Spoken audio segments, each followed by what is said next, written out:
What's up YouTube? I'm Vaughn and this is the Gear channel where we discuss collectibles, hobbies, competitive games from tabletop to video games, and today we are reviewing my Digimon Black X-Antibody deck. Now definitely been playing this deck very casually, but I've been having a lot of fun with it. Now there is some things that I would definitely change in the deck, but so far I'm very happy with it.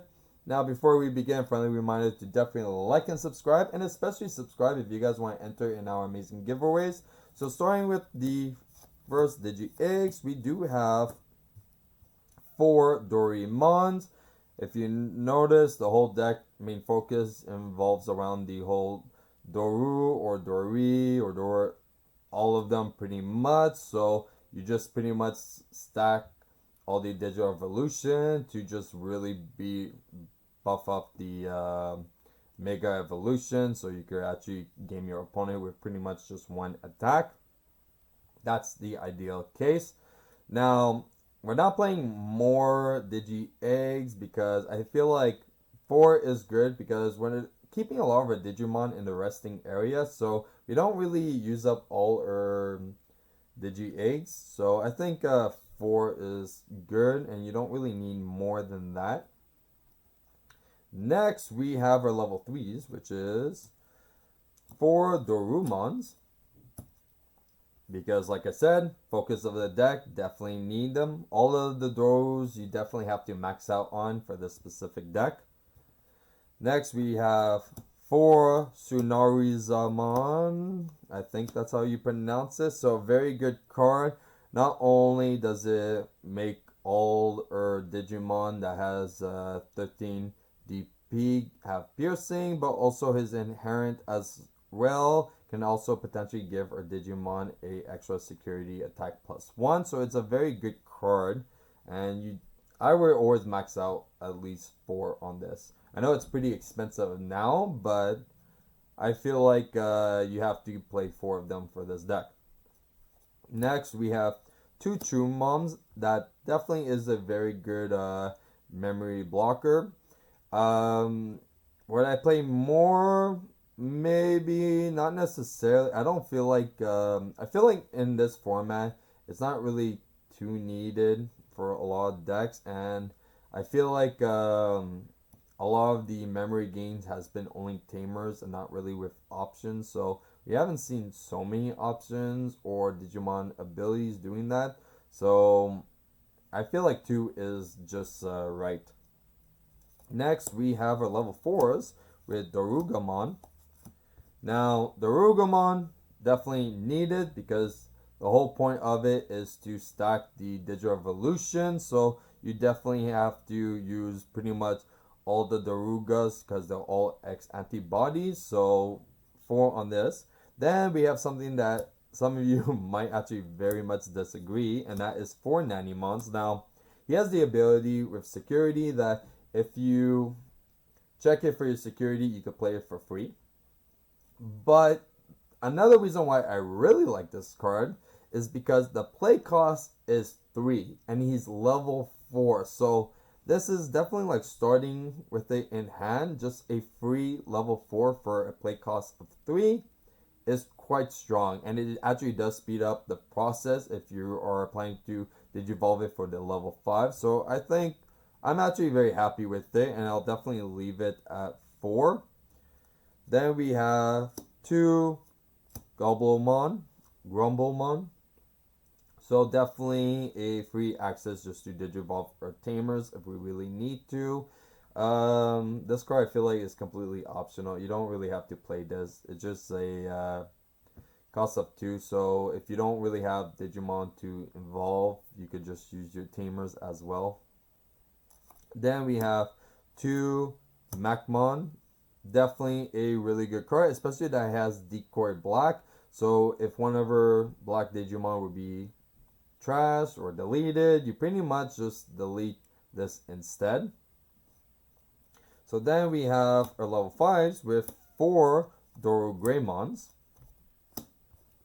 which keeping the whole theme of this deck. Next we have 2 Volcanomon.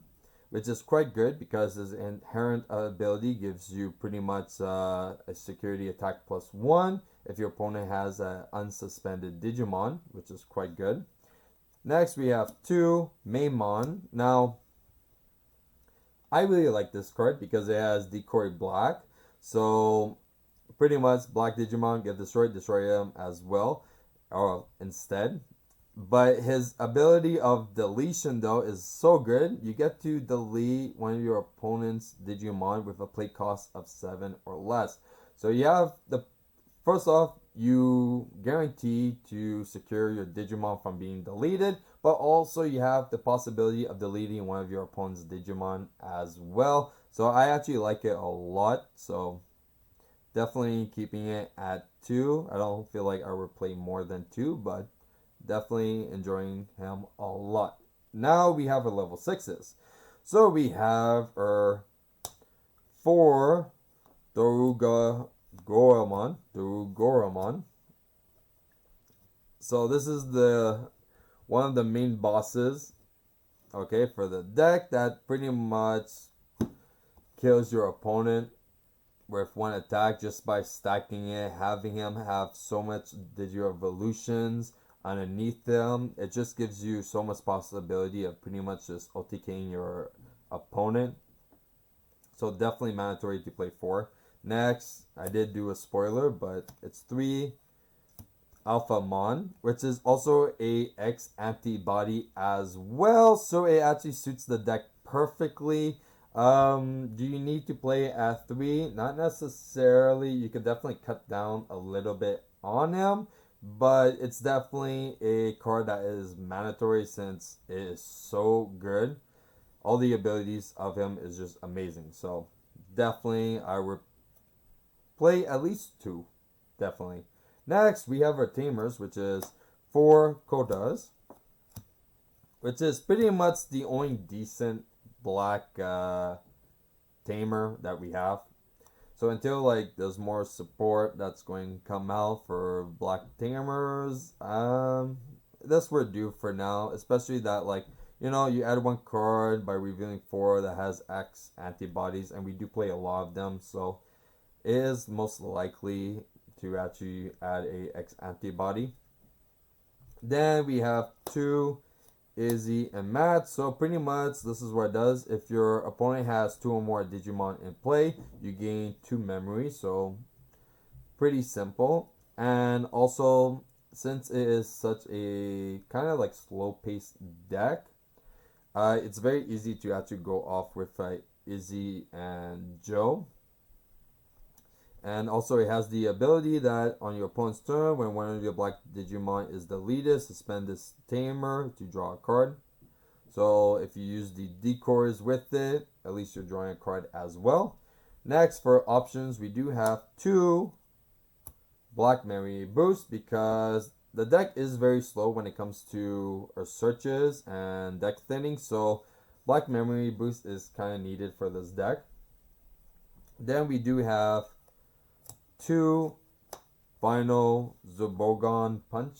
Okay, so this I actually really like a lot. So it gives our Digimon 3000 DP, plus it gives them a lot of other stuff if they'll pass 1600 DP. So one of them is that it gains blocker, so it becomes a blocker. It has reboot and it has security attack 1. So if we actually play on pretty much our Megas that's already gained a few attacks with a lot of our Digi-Evolution stuff as well.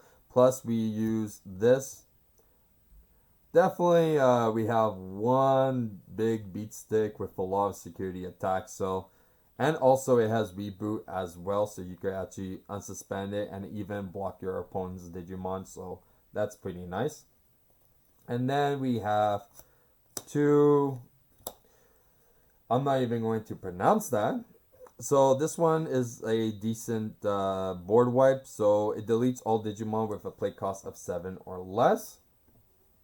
So I like playing it at 2. And then finally we have 1 Metal Cannon, which is not really necessary. It's okay. You choose one of your Digimon with X-Antibody in its trait, and you draw a card for every Digivolution it has. So it's a decent card. So if it's at least like 2 Digivolution underneath, you could draw 2 cards for a play cost of 2. So it's really not a bad card. I would just not really play more of it, just because the deck is very slow paced.